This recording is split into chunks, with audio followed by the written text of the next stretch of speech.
नमस्कार, आप देख रहे हैं G20 न्यूज़ और हिंदुस्तानी प्लेटफ़ॉर्म न्यूज़। बात है 12 तारीख के दिन जो फ्लोर टेस्ट होने वाला है, उसमें काफ़ी देख सकते हैं कि मामला गड़बड़ हुआ है। जहाँ तक सुनने में आ रहा है कि आरजेडी जो है एक ठेकेदार के रूप में एमएलए पार्टी को खरीदना चाहती है। जेडीयू के 17 विधायक और बीजेपी के 5 विधायक लापता हो गए हैं, सुनने में आया है। आइए बात करते हैं आरजेडी प्रवक्ता मोहम्मद एजाज अहमद जी से। स्वागत है आपको। बहुत शुक्रिया। बोल रहे थे कि आपकी पार्टी खरीद-फरोख्त का काम शुरू कर दी है क्या? देखिए, हम लोग स्पष्ट रूप से बता देना चाहते हैं, जो लोग सत्ता और लोभी सत्ता में आए हैं, उनको स्पष्ट रूप से बताना चाहिए कि जनता का वो विश्वास खो चुके हैं, जनता का समर्थन खो चुके हैं। जनता ने उनको पूरी तरह से एक्सपोज़ कर दिया है। तो इस कारण से वो घबराहट और बेचैनी में है और इसीलिए इस तरह की बातें कर रहे हैं।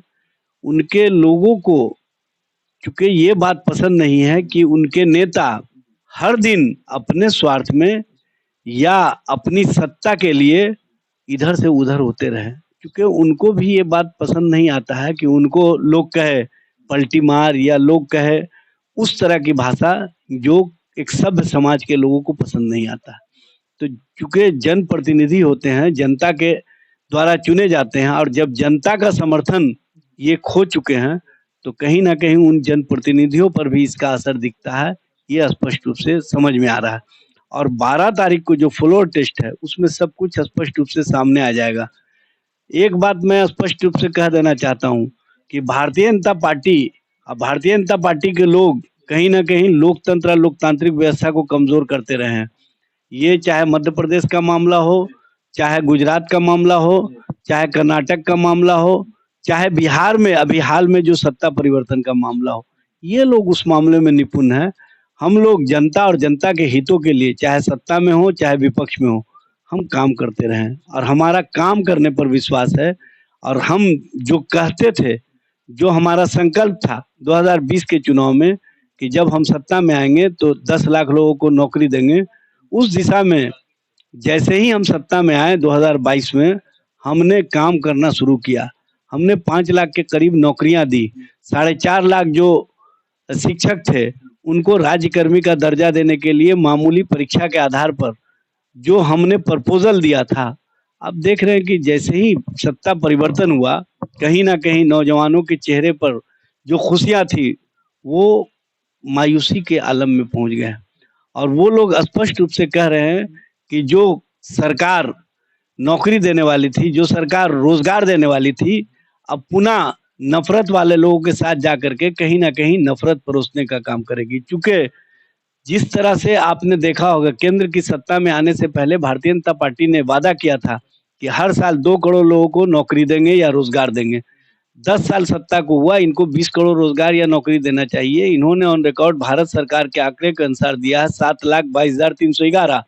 इसी से समझ लीजिए कि ये कहाँ पहुँचा दिए हैं देश के नौजवानों को। देश के नौजवानों को ये भरम और धर्म की राजनीति में फँसाना चाहते हैं और हम उससे निकाल करके रोज़गार, नौकरी, विकास और सबसे बड़ी बात ये है कि जो पिछड़े हैं, जो कमेरे वर्ग के लोग हैं, जो शोषित हैं, जो दलित हैं, जो अति पिछड़ा समाज के लोग हैं, जो आदिवासी हैं, जो बैक बेंचर हैं, उसको हम आगे लाने के लिए हमने जातीय गणना कराने का काम किया।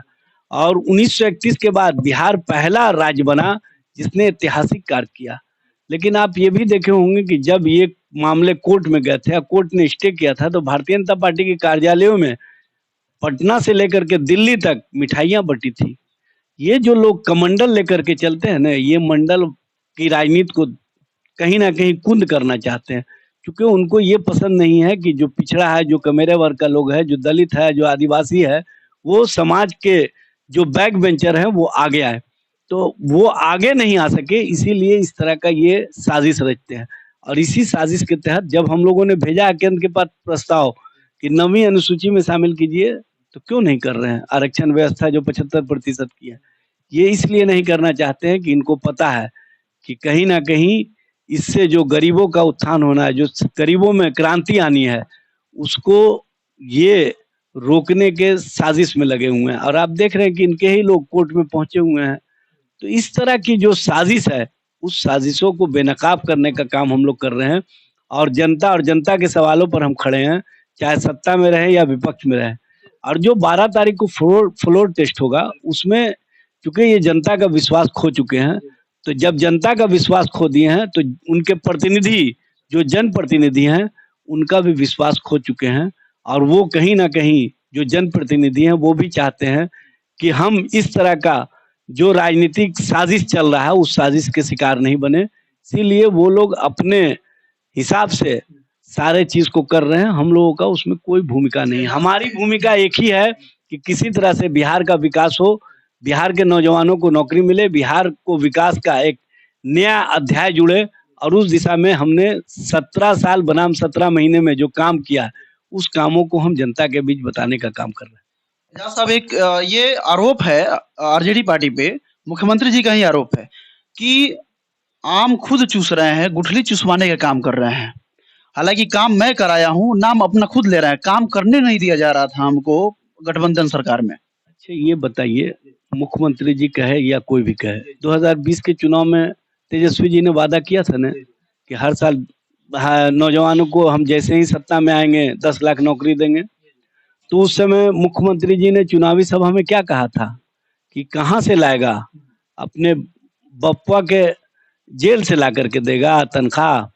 तो जो व्यक्ति इस तरह की भाषा इस्तेमाल किया, वो हमारे साथ सत्ता में आते ही आपने देखा होगा कि गांधी मैदान में घूम करके उन्होंने कहा, लोगों के बीच कहा कि 10 लाख नौकरी जो तेजस्वी का संकल्प था, उसमें हम 10 लाख रोजगार भी जोड़ते हैं। तो इसी समझ लीजिए कि हमारा जो संकल्प था, उसको स्वीकारता मिली देश स्तर पर। और देश की राजनीति में जो नफरत का माहौल था, वो कहीं ना कहीं रोजगार और रोजगार परक राजनीति की ओर बढ़ा। और आप देखे होंगे कि जिस दिन हम लोगों ने कहा कि 10 लाख नौकरी देंगे और 10 लाख रोजगार देंगे, उसके 3 दिन बाद केंद्र की भारतीय जनता पार्टी सरकार ने कहा कि 1.5 वर्षों में हम 10 लाख लोगों को नौकरियां देंगे। और कितने लोगों को दिए? सिर्फ ये जुमलाबाजी करने वाले लोग हैं, भ्रम में रखने वाले लोग हैं, धर्म की राजनीति में फंसाने वाले लोग हैं। और अब देश का नौजवान इनसे जब सवाल कर रहा है कि कहाँ गया मेरा रोजगार, कहाँ गया मेरा नौकरी, तो ये उससे कन्नी काट करके अब कहीं ना कहीं जो जोड़ तोड़ की राजनीति है और जो नेताओं को जोड़ने के लिए इन्होंने एक नया अभी तरीका अपनाया है, जो हमारे विचारणीय, जो हमारे विचारक रहे हैं, जो विभूति रहे हैं, जो समाज के लिए देने का काम किए हैं, उनको इन 10 दिनों के अंदर आप देख रहे हैं लगातार ये भारत रत्न देने का जो सिलसिला शुरू किए हैं, ये भारत रत्न दे करके सम्मान कर रहे हैं। इसका स्वागत है, लेकिन आप उस सम्मान में राजनीति ढूंढ रहे हैं, ये किसी भी दृष्टिकोण से उचित नहीं है।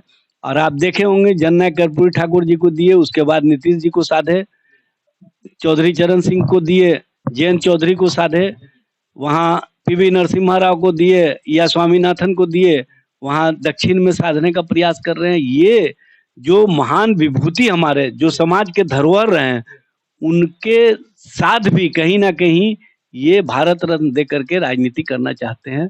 और हम ऐसी राजनीति करने नहीं देंगे। हम जनता के बीच में बताने का काम करेंगे कि ये लोग सत्ता और स्वार्थ के लिए किसी हद तक जा सकते हैं।